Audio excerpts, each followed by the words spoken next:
Hello friends, कैसे हैं दोस्तों। आज का वीडियो है कक्षा 7 के स्टूडेंट्स के लिए।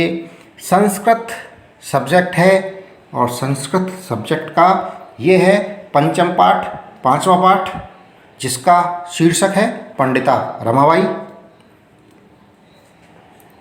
इस पाठ का पूरा हिंदी अनुवाद हिंदी भाषा के अंदर इसमें बताया हुआ है। शुरुआत करेंगे पाठ परिचय से।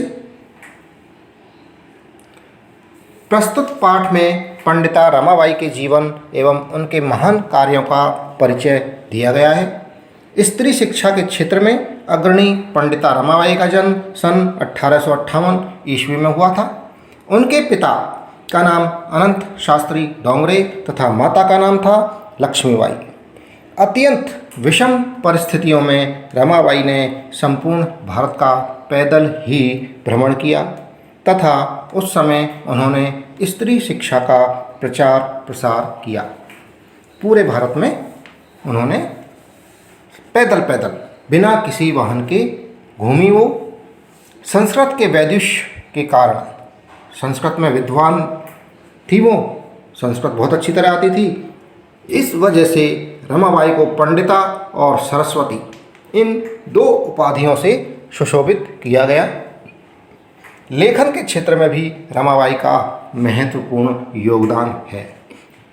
और अब शुरुआत करेंगे पंडिता रमाबाई का पूरा जीवन। यह है पंचम पाठ, पाठ संख्या 5।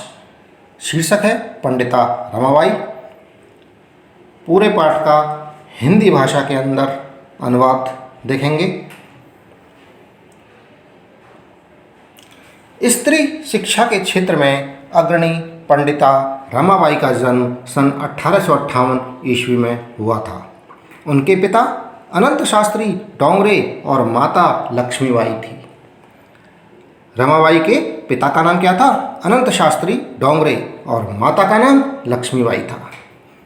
उस समय स्त्री शिक्षा की स्थिति चिंतनीय थी। चिंतनीय कैसे थी? स्त्री की पढ़ाई के लिए कोई सोचता नहीं था, विरोध हुआ करता था। स्त्रियों के लिए संस्कृत शिक्षण प्राय प्रचलित नहीं था। किंतु डोंगरे कौन? पंडिता रमाबाई के पिता अनंत शास्त्री डोंगरे।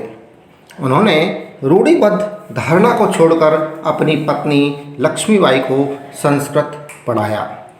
अपनी पत्नी को संस्कृत सिखा दिया। इससे क्या फ़ायदा हुआ? इसके लिए उन्होंने समाज की ताड़ना को सहन किया।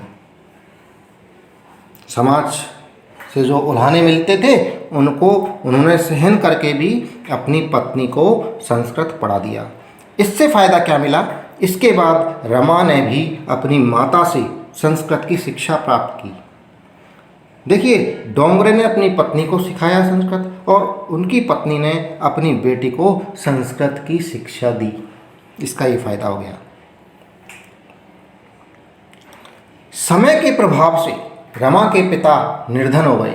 कुछ ऐसा उल्टा समय आया कि रमा के पिता गरीबी की हालत में हो गए। उनके माता पिता और बड़ी बहन अकाल से पीड़ित होकर मृत्यु को प्राप्त हो गए। ऐसा कष्ट हो गया रमाबाई को कि उनके माता पिता चले गए और उनकी बड़ी बहन का भी देहांत हो गया, मृत्यु को प्राप्त हो गई।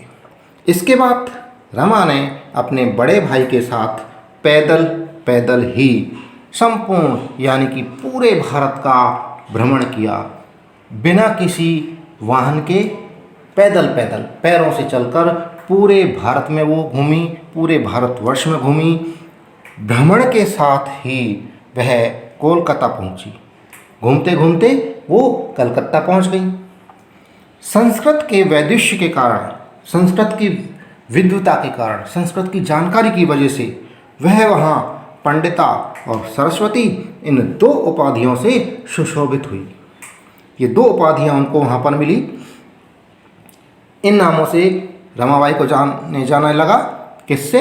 पंडिता और सरस्वती के नाम से।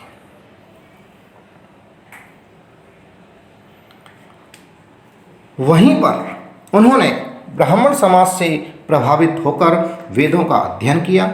इसके बाद उन्होंने स्त्रियों के लिए वेद आदि शास्त्रों के लिए आंदोलन आरंभ किया। सन 1880 ईस्वी में रमा ने विपिन बिहारी दास के साथ बांकीपुर न्यायालय में विवाह कर लिया। 1.5 वर्ष के बाद ही उनके पति की मृत्यु हो गई। उसके बाद वह अपनी पुत्री मनोरमा के साथ अपनी जन्मभूमि महाराष्ट्र में लौट आई। नारियों के सम्मान और शिक्षा के लिए उन्होंने अपना जीवन समर्पित कर दिया। इंटर शिक्षा आयोग के सामने उन्होंने नारी शिक्षा के विषय में अपना मत प्रस्तुत किया है।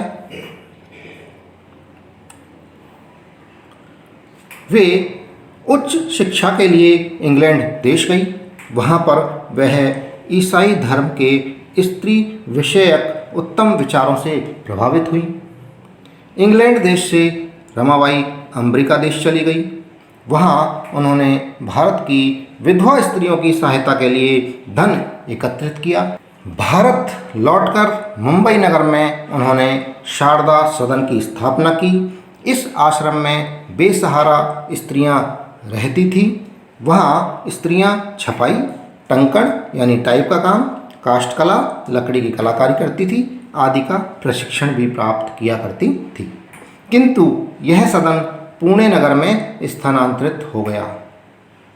उसके बाद पुणे नगर के समीप केडगांव नामक स्थान पर उन्होंने मुक्ति मिशन नामक संस्थान की स्थापना की। यहाँ आज भी बेसहारा स्त्रियां सम्मानपूर्वक जीवन बिताती हैं। सन 1922 ईस्वी में रमाबाई महोदया का निधन हो गया। वह देश विदेश की अनेक भाषाओं में निपुण थी।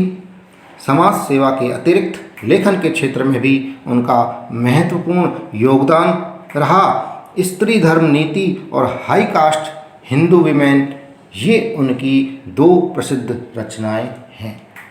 दोस्तों, इसी के साथ में ये वीडियो समाप्त हुआ। जो चैनल पर नए हैं वो चैनल को सब्सक्राइब कर लें। वीडियो पसंद आ रहा है तो वीडियो को लाइक कर लें। धन्यवाद।